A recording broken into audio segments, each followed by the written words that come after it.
Hello and welcome to Rock Your Block.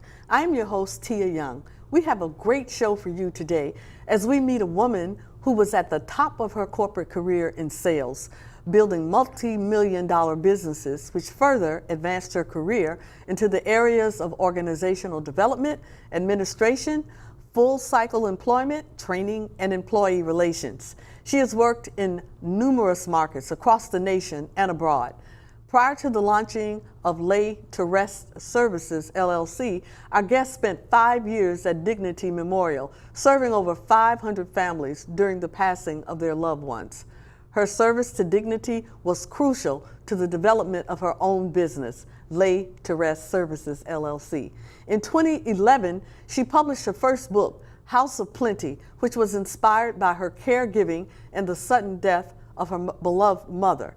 The caregiving experience and the untimely passing of her mother ultimately resulted in a second successful career as the Chief Executive Officer of Lay to Rest Services, LLC. Ladies and gentlemen, please welcome Ms. Ruth Pegeron to the set of Rock Your Block. Ruth, hello, how are you today? Hello, Tia. Thank you. Thank you so much. Such a pleasure to have you. Yes, thank you for the warm welcome. Oh, you're welcome. That. Sounds much better when you talk about it. Thanks. Well, Ruth, your professional biography is amazing to me, and it's comprehensive. Please briefly share your professional background with us. Well, I think you said it best. I'm on my second career at this point, maybe even third now, since it's my own business. But I came to Washington, D.C. in 1992 and came with one vision and ended up in another. I thought I was going to be a flight attendant. However, I ended up working for Macy's just as a tie-over and ended up loving it. And that career turned into 17 years later, a lot of different territories. Mm-hmm. And then, unfortunately, my mom was diagnosed with a terminal illness, and I'm the only girl and the youngest. So I was the chosen one to take care of her, in which that was an easy decision. So I walked away from a very successful, lucrative, high position, and to enter in even a higher position, which that was the most rewarding career I've ever had, is taking care of her. Yes, yes. Yeah, so during that time, people told me how comfortable we were with death and thought that when I started a second career, I should consider something in the death industry. Wow. Well, Ruth, you were, as you said, a caregiver for your dear mother until she passed away.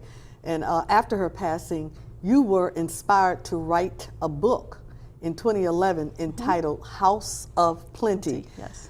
Why did you write this book, and was it a healing experience for you? Yeah, it turned out to be. It initially didn't start that way. I've always had a desire and an interest in writing. Always enjoyed it, and I learned that I was pretty good at it during my career at Macy's because I was often asked to write curriculum. Wow. And I did a lot of training curriculum, and I was usually the one that was chosen for corporate-wide initiatives of writing.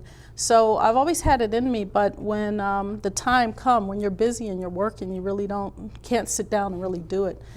So after her passing and I came back and was just taking a deep breath, I thought in honor of her and that experience, since I have the time, why don't I just sit down and write? Right. And she inspired, and that whole death experience inspired it. I've always been committed to motivating and inspiring women, and I just have a love and passion for helping women be more successful, especially in a corporate environment. That was always, I was a mentor for many and had many mentees, so always very successful there. So the book was out of that, but she inspired it based on the actions that happened. Wow, that is, and you said you were the only girl, so do you have other siblings? I do. I have other brothers. I have all brothers. Okay. Yes, I do. Okay. Yes. Now, you know, I have started to read your book, and I have to admit that I can't seem to get past the first few pages about the queen bee and the relationship that she has with the other bees, and then somewhat comparing that to the strength of women, whether it's good strength or bad strength. I keep going back over that, so I'm thinking there must be a message in there somewhere. Yes, yes, it is. But give us a highlight of what the book is really about. Yeah, well, the book is definitely, it's about women and our influence that we have on society. When you think about it, every single person has come from a woman. Yeah. Our story starts with a woman. That's true. And throughout our lives, women have played very, very important roles in their households and careers, and they just seem to have some impact. In my career, usually when things were challenging for people, it was usually two reasons that was the root. It was either a woman, either a wife or a mother, or it was a death that caused things to change in their life. Right. And the book kind of helps you realize, from a woman's perspective, how our influence is to others that we're around, and then for men as well, just the influence and the impact that women have in their lives as well. Right. So the queen bee is just that, and people do get stumbled, especially the analogy of the mother-in-law and the daughter-in-law. That relationship usually resonates for them because they're battling for one's love. And when you just think about the queen bee itself, there's only one queen bee, and somebody has to take a second seat. Right. And usually us women, we don't want to do that. Right. So well, it was interesting to me to see that in some cases how the queen bee would allow the older bees sometimes to live, and I thought that was kind of interesting, you know, on that end. Yes. Well, in your opinion, now you've had a vast corporate career, and then you had a career with dignity. Did those two types of careers that one is at one spectrum and the other is at another spectrum, did they help to fashion your being able to quickly set up a business and put it in motion and to be successful? Can you talk to us a little bit about that? Yes, absolutely. There is no way that this corporate experience that I've had, both of them, Macy's being the largest department store retailer in the United States, and then Dignity Memorial is the largest death care provider in the United States as well. So both of them are very, very successful corporate structures that do what they do extremely well. Yes. Both of them, I have given my talents in exchange for that experience. And yes, it has well positioned me to know exactly what to do when you're out here on your own, trying to build something. Especially the branding piece. You know, with Macy's, I did the 2005 branding campaign, and we did acquisitions and mergers, and that experience just showed me how when you see a brand somewhere and what it represents. And then, of course, the death experience with Dignity. I took a lot of classes on death before I entered into that career. However, the experience is necessary for all the different cultures, and to be there live and to be able to experience what they're going through on the worst day of their life is only an imaginable emotion. So being able to experience that, I could never be in a position to start something like what I'm doing if it wasn't for those experiences. And in your bio, you mentioned about you're having to, and I read it, I took it to mean that you personally work with at least 500 families. Yes. On that. Can you talk a little bit about what that's like? Absolutely. So in that environment, I have worked in 5 different locations. I started at the lowest level on purpose, and I grew my career in that environment. The lowest level, the position is called a family service counselor, where you're working with families. On average, you take care of anywhere between 75 and 100 families per year, and that's pretty much your max. And so I personally have taken care of over 500 families, attended their funerals, planned their services. I've been responsible for thousands, meaning, you know, once I got into the leadership roles, which was pretty quickly after 6-7 months there, I immediately came into a leadership capacity and ended my career there as a general manager for them, which is pretty much their highest position that they have. That's amazing. And it, you know, so managing the burials as well. The most I've ever personally done and taken is 10 in a day. And then the other rewarding part is that I've had the ability to work with every culture, the Jewish community, the Chinese community, African community, the Buddhist community, and all of their rituals that go along with this this event. Right. Yes. How many years does it take to get training? That just seems like an awful lot. Is it like a 4-year or 8-year? Everyone is very, very different. I was told I was very unique, but I had an interest. Okay. I have a very unique skill set. I came from a corporate structure of dealing with a lot of people. Right. I've led from Puerto Rico all the way up to New York, so you know, people is just something that I'm very comfortable with, and serving them and helping them. Very, very selfless and non-opinionated, and I think the people that take that approach, that truly want to care for someone's need, are usually pretty successful pretty fast. Right. And so you've traveled abroad? Not abroad, just continental United States. Just continental, okay, yes, okay, yes, all right. Outside So of Puerto Rico. Okay, and then Puerto okay, Rico, but you've been just about everywhere. You've covered everywhere. Yes, the East Coast primarily. Yes, okay. Yes. Now, I noticed that your title, you're called Funeral Planning Consultant and Certified Celebrant. We have a little over a minute left before we have to cut to a break, so can you tell us what that means? What does that job entail? Yes, so a funeral planning consultant is, you know, one of the reasons of breaking away from dignity a little bit is that, you know, when you have that experience of over 500 families, you learn pretty quickly that none of them are the same. Yeah. So I could have buried a lot of people's mothers, but they are all very different in how they honor their mother. And so with breaking away, a consultant kind of would be able to help people navigate through their needs during this difficult time and provide them a safe place. And that gives me the opportunity to be neutral to many, many funeral homes, cemeteries, just whatever their choices are, cremation, full body burials, and just help them navigate through the process versus being aligned to just one organization. Right, okay, that's good. Well, we are going to take a short station break, and we will be right back. So don't touch that dial. When I look in the mirror, do I like what I see? Yes. I like my teeth and I like my tongue. I like my nose. I like my ears. And my eyes. And I like my face. Me gusta todo.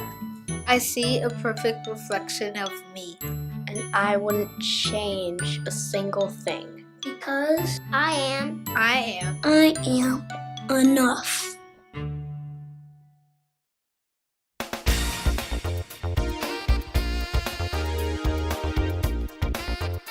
Welcome back. You are watching Rock Your Block with our special guest, Ruth Pegeron, Chief Executive Officer of Lay to Rest Services, LLC. Ruth, prior to the break, you were giving definitions of your role as funeral planning consultant, but we didn't get a chance to talk about the certified celebrant. So can you talk about that a little bit? Yes, so a certified celebrant is a training institute called Insight who does that.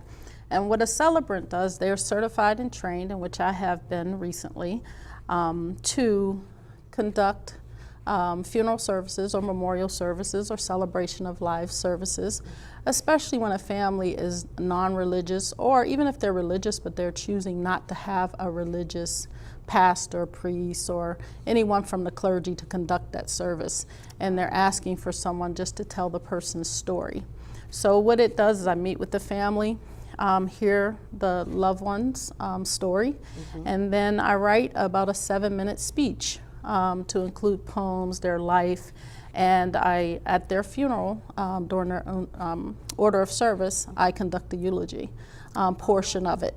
So it's a new concept that is going to really take off even more and more and more because of the non-religious aspect of it. Right. I was about to ask you, but you said it's non-religious. I was going to say you don't have to have a license as a pastor, because in the old days you were supposed to have a license as a minister or as a pastor. So this is something totally different. Yes. So is it really taking on? Are you finding a lot of people are doing that? Absolutely, more and more.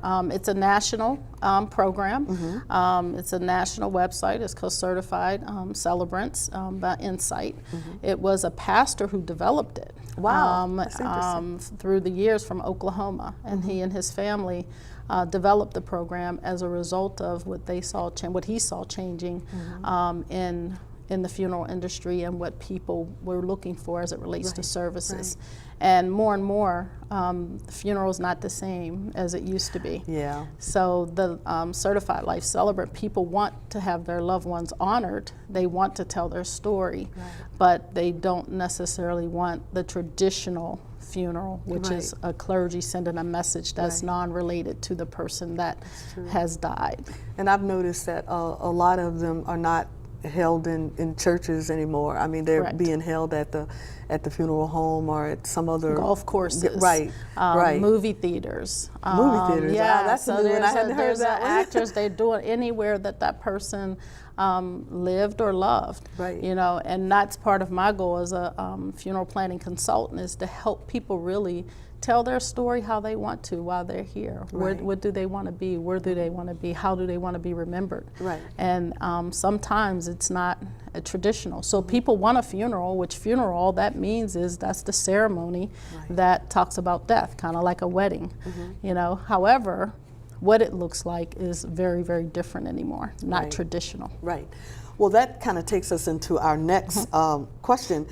When you speak about legacy matters, live well, end well, what are you talking about? What does that encompass? It sounds wonderful. I like the way it sounds. It has a ring. It's like it's about to start off into a poem. Yes. But what does it really mean? Well, you know, legacy of everyone matters. I mean, we're here on this earth for a reason, and everybody is important, from the person that may be a bum on the street to a CEO or a president of a country. Everyone has a legacy, and they came from someone. And so to tell your legacy is to tell your story, basically, and it does matter. It really does matter, and it doesn't matter how big or small. The average person wants to live well. You know, everybody wants to eat kale and want to have a nice home and want to have a nice car and want to have a nice career and educated and retirement. You know, so all of these things are really, you know, incorporated in us to live well. However, I come from a legacy. My grandfather taught us all how to end well as well, and it is a part of the life cycle. And so if you live well, then you should probably want to translate that into ending well. And that's just, you know, some of it's just morally right to do, but it really is because your legacy is very important, and then only you can tell your loved ones, or if it's not a loved one, it could be a lot of people have attorneys and they appoint different people, neighbors, friends, to tell their story when they're not here. So if you can do that for them, then you've done two things. One, you haven't left a burden, and two, you've left a blessing actually for them. How would you parlay, and this is something that's just coming into my head right now, how do you parlay that into maybe individuals who have done all these things that you said, but maybe they were murdered, or, I mean, the way that they left here was not very pleasant at all. How would you write that up? How can you make that into ending well? Well, typically, I've had several of those, and that, you know, usually when that happens, unfortunately, there are some that do pre-plan, and their event just ends that way. We none of us know we don't how know. our event is going to take place. That's right. We can ask it to take a certain place, but we don't know. But what happens typically is the family tells that story for that person if they haven't told it themselves. Okay. And they usually do an unbelievable job at telling that story. Right. And they do the best that they absolutely can do. Right. And my goal is to help them navigate through that and through their emotions by being a neutral person that can just hear the emotions and separate and help them. And if they're not able to do that, then that's where you would That's come where in I and help come in them and write help it them. out, Yes. and then you would give that story. Yes, I give Okay, that that's story. good.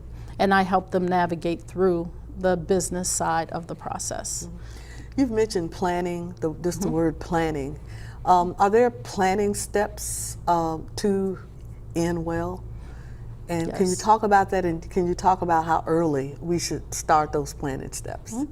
Yeah, there is no age limit of how early.